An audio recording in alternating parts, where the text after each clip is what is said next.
এই ব্লগ ভিডিওটা হচ্ছে আমাদের মিডনাইট অ্যানিভার্সারি সেলিব্রেশনের দিনে।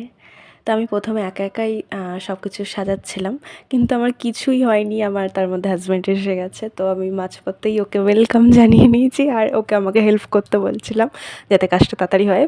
12টা বাজার ঠিক 6-7 মিনিট আগে আমাদের শেষ হয়েছে, কমপ্লিট হয়েছে। তো তারপর আমরা সেলিব্রেশন শুরু করে দিয়েছিলাম। পুরো লুকটা এরকম ছিল, মানে পুরো ডেকোরেশনের লুকটা আর কি। আমার তো বেশ ভালো লেগেছে, তোমাদের কেমন লেগেছে তোমরা জানাবে অবশ্যই। আর এই ডেকোরেশনটা আমার মনে মনে বেশ অনেকদিন আগে একদম রেডি ছিল যে আমি এরকম সাজাবো আমার ঘরটাকে, দিয়ে আমরা মিডনাইট সেলিব্রেশন করব। তো সেটাতে আমি সফল হয়েছি। আর এই যে ফ্লাওয়ার বুকেটটা দেখছো, এটা কিন্তু আমি নিজের হাতে বানিয়েছি, অনেক কষ্ট করে গাইজ, অনেক দিন টাইম লেগেছে আমার, যেহেতু আমি ভীষণ নির্বিড়ে। তো এখন আমাকে দেবো সারপ্রাইজ, যেটার ব্যাপারে কিন্তু আমি একদমই জানতাম না। দেখো, আমি একদমই জানতাম না। আমি কিন্তু ফ্লাওয়ার বুকেটটা নিয়ে আর কি ভিডিও করবো বলে এসেছিলাম লাস্টে, একদম সব শেষে। আর তখনও আমাকে সারপ্রাইজটাতে আমি তো ভীষণ খুশি হয়েছি। আর আমার গিফট ছিল এটা। তোমাদের কেমন লাগলো জানিও অবশ্যই।